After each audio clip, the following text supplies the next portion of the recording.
Okey, sekarang saya bersama dengan Datuk Roshamno, iaitu Uncle Don dalam filem Chaurasta. Okey, boleh panggil Uncle Don? Boleh. Okey, Uncle Don, boleh cerita sikit apa watak Uncle Don di dalam filem ni ataupun watak yang diberikan?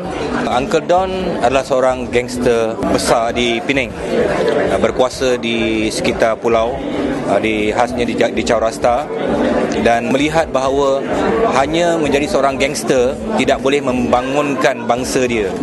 Dan dia ada anak penakan dia, iaitu Hamid, dan dia melihat bahawa kalau Hamid mengikut jejak langkah dia, maknanya keturunan dia juga akan menjadi seorang gangster.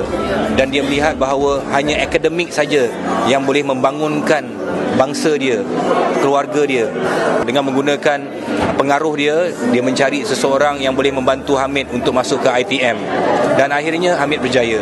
Dan filosofi watak Uncle Don ini adalah satu ikon kepada bangsa Melayu itu sendiri, yang mungkin orang melihat bahawa tidak mempunyai masa depan, tetapi dia memandang akademik adalah masa depan.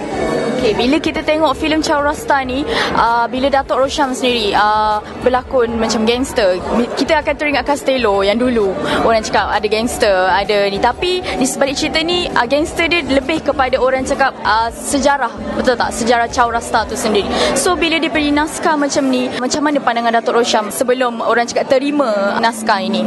Saya sentiasa mencari naskah yang mencabar saya. Memang saya cukup terkenal dengan watak gangster, Castello, Tai Long dalam KL Gangster 2. Tapi saya mencari satu watak gangster yang sama. Dan Uncle Don adalah satu watak gangster yang berbeza.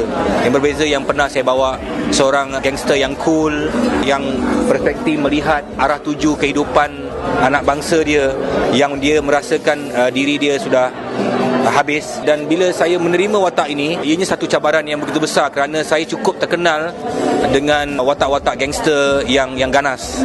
Dan dalam cerita ni saya tak ganas, tetapi bagaimana untuk menimbulkan ketakutan orang dengan perawakan Uncle Don itu sendiri. Walaupun tidak banyak pergerakan, tetapi daripada air muka Uncle Don sudah cukup untuk menggerunkan orang.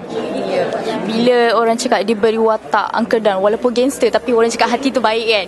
Lepas tu bila diberi orang cakap bergandingan dengan pelakon baru, iaitu Cem Amar.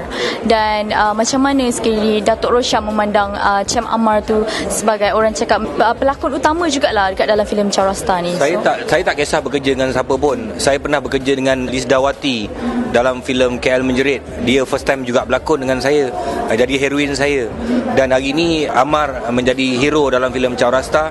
Dan inilah tanggungjawab saya sebagai senior untuk memberi sedikit tunjuk ajar kepada dia ketika di lokasi. Saya mencari orang-orang baru kerana saya juga penerbit, dan tanggungjawab saya untuk mencari orang-orang baru. Dan saya rasa Amar perlu tunjuk ajar saya, dan saya boleh bekerja dengan siapa-siapa saja.